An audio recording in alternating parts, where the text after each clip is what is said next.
ಸ್ವಲ್ಪ ಕರೆಕ್ಷನ್. ಗದಗಲ್ಲ ಅವ್ರು ಹೋಗಿದ್ದು ಹೊಸಪೇಟೆಗೆ, ನಮ್ಮ ಮಿಸಸ್ ಇದ್ದಿದ್ದು ಹೊಸಪೇಟೆಗೆ. ಅದು ಸಣ್ಣ ಕರೆಕ್ಷನ್, ಗದಗಲ್ಲ. ನನ್ನ ಸ್ವಂತೂರು ಗದಗ. ನನ್ನ ಹೆಂಡತಿನ ಬಿಟ್ಟು ಹೋಗಿದ್ದು ಅವ್ರ ತವ್ರ ಮನೆಯಲ್ಲಿ ಹೊಸಪೇಟೆ. ಅವ್ರ ತವ್ರ ಮನೆ ಬಂದು ಹೊಸಪೇಟೆ ಹುಲಿಗೆಮ್ಮ ದೇವಸ್ಥಾನ ಅಂತ ಇದೆ ಹೊಸಪೇಟೆ ಹತ್ರ. ಆದರೆ ಅವರು ಅನಿವಾರ್ಯವಾಗಿ ಒಂದಿಷ್ಟು ದಿವಸ ಹೊಸಪೇಟೆಯಲ್ಲಿದ್ದರು. ಅವಾಗ ಅಲ್ಲಿ ಹೋಗಿದ್ದರು, ನಿಜ ಮಾತಾಡಿದ್ದಾರೆ, ಅಲ್ಲಿ ಎಲ್ಲ ನಾನು ನೋಡಿದ್ದಾರೆ, ಕಷ್ಟ ನೋಡಿ ಅವರೇ ಹೆಲ್ಪ್ ಮಾಡಿ ಬಂದಿದ್ದಾರೆ. ದಿನಕರೇ ಹೆಲ್ಪ್ ಮಾಡಿ ಬಂದಿದ್ದಾರೆ. ನನ್ನ ಮಗನ ಕೈಲಿ ದುಡ್ಡು ಕೊಟ್ಟು ಹೆಲ್ಪ್ ಮಾಡಿ, ಏನಾದ್ರು ಕಷ್ಟ ಹೇಳಿ, ಏನೋ ಆಗ್ಬಿಟ್ಟಿದೆ ಗೊಲ್ಲು ನಮ್ಮವನೇ ಅಂತಂತಂದು ಅವರೇ ಹೆಲ್ಪ್ ಮಾಡಿ ಬಂದಿದ್ದಾರೆ.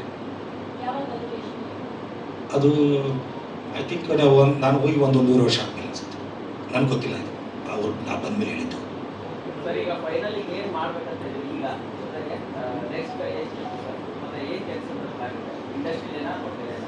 ಇಲ್ಲ ಸರ್, ನಾನೀಗ ಸರ್ ನಾನು ನಿಮ್ಗೆ ಮುಂಚೆನೇ ಹೇಳಿದೆ, ಇವತ್ತು ಹೇಳಿದೆ, ನಾನು ₹1 ದುಡ್ಡು ತೊಗೊಂಡೋಗಿಲ್ಲ. ಬರಿಗೈಲಿದ್ದೀನಿ. ಇದನ್ನು ನಾನು ಒತ್ತಿ ಹೇಳ್ತಾ ಇದ್ದೀನಿ ಸರ್. ನನ್ನ ಕಡೆ ಈಗ ಪ್ರೆಸ್ ಮೀಟ್ ಮಾಡೋಕ್ಕೂ ದುಡ್ಡಿಲ್ಲ. ವೆಂಕಟೇಶ್ ಅವರು ಮತ್ತು ನವರಸ ಅವರು ಅರೇಂಜ್ ಮಾಡಿಬಿಟ್ಟಿದ್ದಾರೆ. ಏನೋ ಮಾಡಬೇಕು ಅಂದ್ಕೊಂಡಿದ್ರು. ಏನು ಅಂತಂದರೆ ನಾನು ಡಿಸ್ಟ್ರಿಬ್ಯೂಷನ್ ಮಾಡಲ್ಲ, ಪ್ರೊಡಕ್ಷನ್ ಮಾಡಲ್ಲ, ನನ್ನ ಕಡೆ ದುಡ್ಡಿಲ್ಲ. ಪ್ರೊಡಕ್ಷನ್ ಮಾಡಲ್ಲ, ದುಡ್ಡಿಲ್ಲ. ಕೋ ಡೈರೆಕ್ಟರ್ ಮಾಡಬೇಕಾದ್ರೆ ತಲೆ ಓಡಲ್ಲ, ಕ್ರಿಯೇಟಿವಿಟಿ ಬೇಕು. ನನಗೆ ಡೈರೆಕ್ಷನ್ ಮಾಡೋಕ್ಕೂ ಹೋಗಲ್ಲ. ಈ ಮಧ್ಯದಲ್ಲಿ ಒಂದು celebrity management company, related event management company ಅಂತ ನಾವು ಏನೋ ಅಂದ್ಕೊಂಡಿದ್ದೀನಿ ಸರ್. ಇನ್ನೂ ಪ್ರಿಪ್ರೇಷನ್ ಆಗ್ತದೆ. ಇದ್ರ ಬಗ್ಗೆ ನಾನು ಸ್ವಲ್ಪ ಲೇಟಾಗಿ ಮಾತಾಡ್ತೀನಿ. ಅದಕ್ಕೆ ನನ್ನ ಫ್ರೆಂಡ್ ಒಬ್ಬರು ಸಹಾಯ ಮಾಡ್ತಾಯಿದ್ದಾರೆ. Is in San Francisco. ಅವರು ನನ್ನ ಕಷ್ಟ ಸುಖ ನೋಡಿದ್ರು. ಅವರು ನನ್ನ ಕಷ್ಟದಲ್ಲಿ ಹೆಲ್ಪ್ ಮಾಡಿದ್ರು. ಅವರು ಇಲ್ಲ ಮಣ್ಣು, ನಾನು ಹಿಂಗೆ ಬಂದು ಮೇಲೆ ಅವ್ರು ಕಾಂಟ್ಯಾಕ್ಟ್ ಮಾಡಿದೆ. ಅವ್ರು ಹೇಳಿದ್ರು, ನಾನು ಇದ್ದೀನಿ, ನೀನು ಮಾಡು, ನಿಮ್ಮ ಪೊಟೆನ್ಷಿಯಲ್ ನನಗೆ ಗೊತ್ತು, ನೀನು ಮಾಡು, ಏನೋ ಒಂದು ಒಳ್ಳೇದಾಗುತ್ತೆ, ನಾನು ನಿಮ್ಗೆ ಸಾಥ್ ಕೊಡ್ತೀನಿ ಅಂತ ಅವರು ನನಗೆ ಧೈರ್ಯ ಮಾಡಿ ಹೇಳಿದ್ದಾರೆ.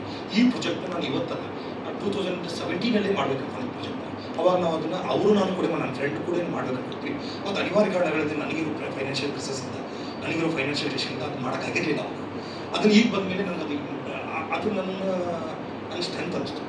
ಅದು ನನ್ನ ಸ್ಟ್ರೆಂತ್. ಅದರಲ್ಲಿ ನಮ್ಮ ರೂಢಿ ಇದೆ, ಕೆಲಸ ಮಾಡಿ ರೂಢಿ ಇದೆ. ಫಿಲ್ಮ್ ರಿಲೇಟೆಡ್ ಕೆಲಸ ಇದೆ, ಸೆಲೆಬ್ರಿಟಿ ಮ್ಯಾನೇಜ್ಮೆಂಟ್.